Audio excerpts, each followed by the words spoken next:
I was queuing up for something, I'd say in a cafe the other day, right?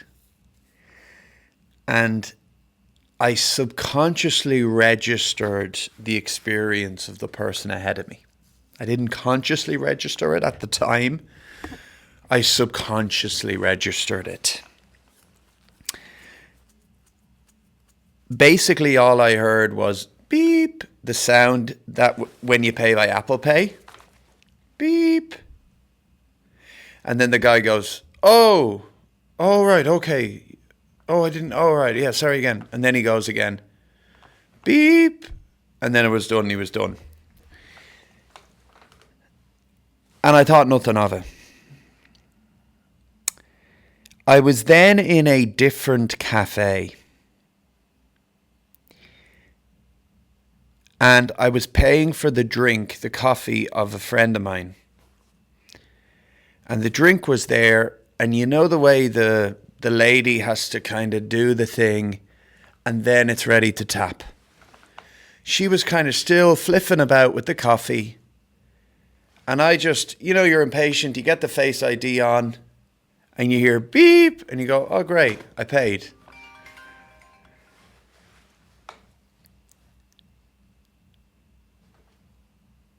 And then I go, no, I haven't paid. What had happened is that there was two payment things, okay? There's one, we all kind of know what it looks like. It swings around. Could be an iPad or anything. But then there is a second payment receiver, and it looks exactly like this. And it is constantly ready to accept a €1 tip. But of course, when you're buying a coffee, your brain isn't turned on. You're just looking to get it done. You just go boom, boom, boom.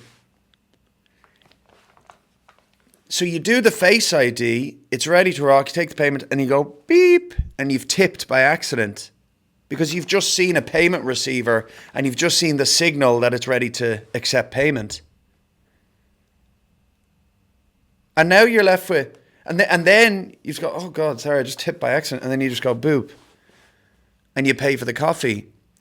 So what I'm saying is you then have to go to the trouble of going, can I have a €1 refund on a tip?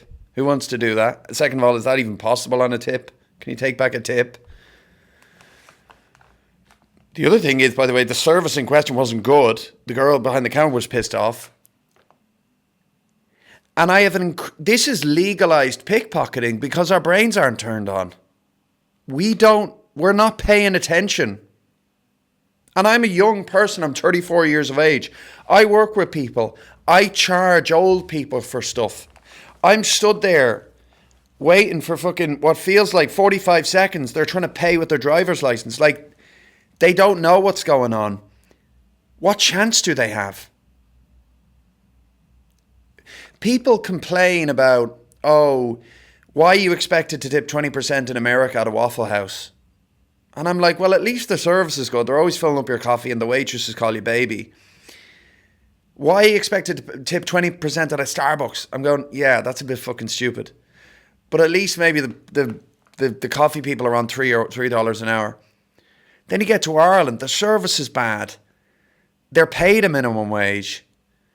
And you're going, okay, this tipping culture is coming in, but at least they won't chase you out the door when you don't tip, like they do in America. Finally, what I'm saying is they are tricking people now into tipping. You ever watch the Tinder Swindler and you kind of go, we're all sympathizing with this girl who wanted this supposedly rich guy for his money, let's be honest. So she builds good faith by lending him money. He pays a bit back. He's over here, he's over there. Turns out he's a big con man. And they have a 6-part documentary made about the swindle and how she's a victim. You're going to go, she ain't no victim.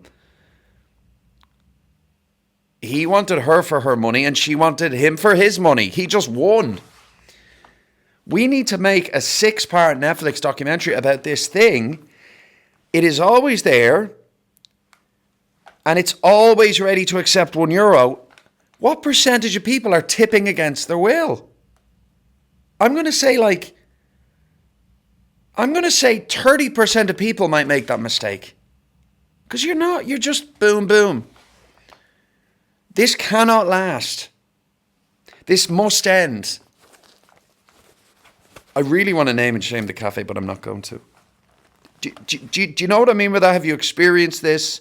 I'm going to try and add diagrams along the way. Thanks for watching. See ya.